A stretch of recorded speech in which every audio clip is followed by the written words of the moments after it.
Okay, so Ericka, you gave us 4 of the strongholds. You said there are 14? 14. Okay. Can you give us some more? Because Sure, that is sure. good stuff Isn't that- people need to know. That's juicy. Yes. And we have to realize that while there's only 14 strongholds, they produce thousands of fruit. Oh my. And so you can, like for instance, I often hear spirit of rejection. Rejection is not actually a spirit. It's a fruit of the stronghold spirit called whoredoms. Ooh. Okay. I know. It sounds a little rough. I know. Right. But it's when we don't feel loved. And so Okay. we try to replace things and people in the space that God created in us to love Him. Yes. And in its most, biggest, worst form, then that's where we get the word whore from. Where this person's exchanging money for sex, trying to fill that void. So spirit of whoredoms. Oh, okay. From fear to faith. Tell me about that. From fear to faith. Yes, from fear to faith. Fear and faith, as we know, it cannot coexist. Mm-hmm. So you're one or the other.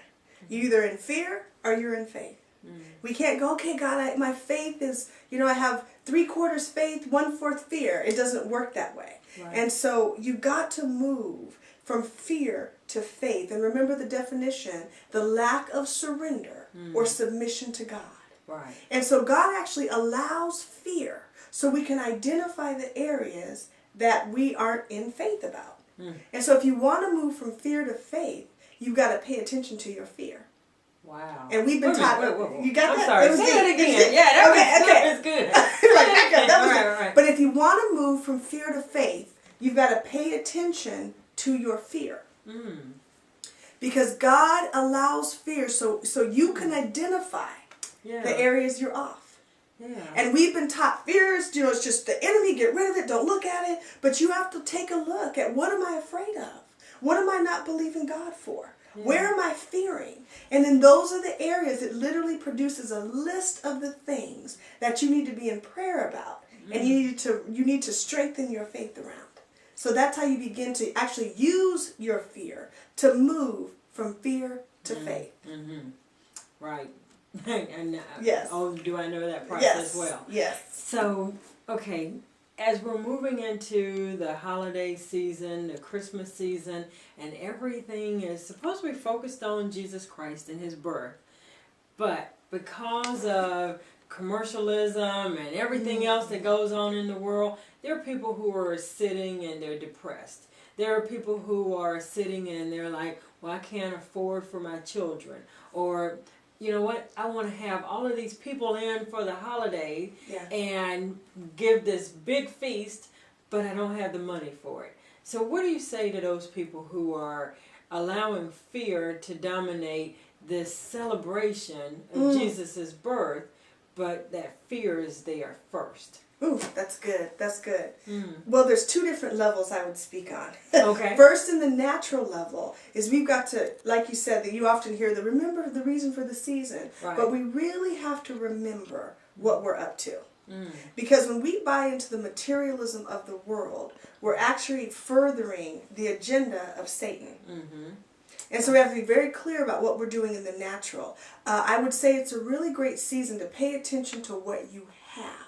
Yes. Not what you don't. Yes. Pay attention to the blessings that you have. Be like the widow in 2 Kings. What oil do you have in your house? Yes. It may be less than ideal or less than the list that you really want to do, but what do you have to be grateful for? What do you have? And so that's how to kind of handle it on the natural realm. Okay. And gathering, you can have other people bring dishes. I mean, there's a lot of things we can do to capture the spirit of Christ this season. Now, on the spiritual, you mentioned just that quickly, you mentioned the presence of 3 different strongholds.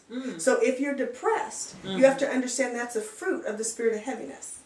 If you're experiencing lack, that is a fruit of the spirit of bondage, which is it's in the book. And so it's in the book. And so you really want to understand spiritually what fruit is being produced in your life, so you can cast out that fruit. Wow. So then you can partner the supernatural, the spiritual, with the natural and have the best Christmas season ever. Ever. Yes.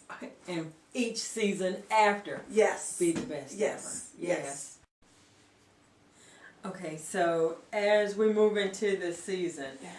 to celebrate the birth of Jesus Christ, which without his birth, he wouldn't have died and wouldn't have rose again. Yes. And so all of that. So there's purpose in everything that God does. And so as we move through this season and then start the new year, Yes. what are some what advice would you give? What advice would I give? Well, understand, first of all, that the way we end a year, or we end this season, this next couple of weeks of December 2009, are very important for a couple of reasons. Because how we end a season or a cycle is how we will begin the next one. Ooh. And so we don't want to get so caught up in taking time off in the holidays of our vision and our calling that we end the season weak. Ooh. Because that's exactly how we'll start 2010. Oh. And so this next, the last parts of December are critical. And what God showed me in September is that the last 90 days of this year were a window that we would never get back. And if we became obedient to the things that God has been telling us to do, if we do that by the end of the year, he told me he would expand it, he would multiply it, and we would be able to eat from the fruit of it for the next 2 to 3 years. So we've got 20-some days to get it right. Okay, and so don't did you hear that? So Right. don't get caught up in the gift giving and all that. Set yourself up for a powerful 2010. Yes. Take a look at what fruit you've been creating in your life. Okay. So you can identify it, pull it up by the root. And so as you move into 2010, guess what? It's you and God. Yes. Beyond Fearless takes you to a place where the enemy can't touch you. Yes. So it becomes you and God just moving forward in his will. And he can't do anything but bless you. Oh, And so that's what I want to tell people. Don't get caught up in the Christmas trees and gifts and, feasts around and turkeys and just all of it is so minuscule if you look at what God's really doing here. Yes. So use these last days. Write that book. Get that thing outlined. Get that CD laid. Get that room cleaned. Whatever it is God has been urging you to do. But we haven't been able to take dominion over our time enough to get it done. Right. Get it done. By December 31st at 11:59, get it done. Shari, you looking big? You know what? Oh, the amazing thing is, every time I speak with you, you always have a word just for me. Oh, and it's praise confirming what God has already said to me.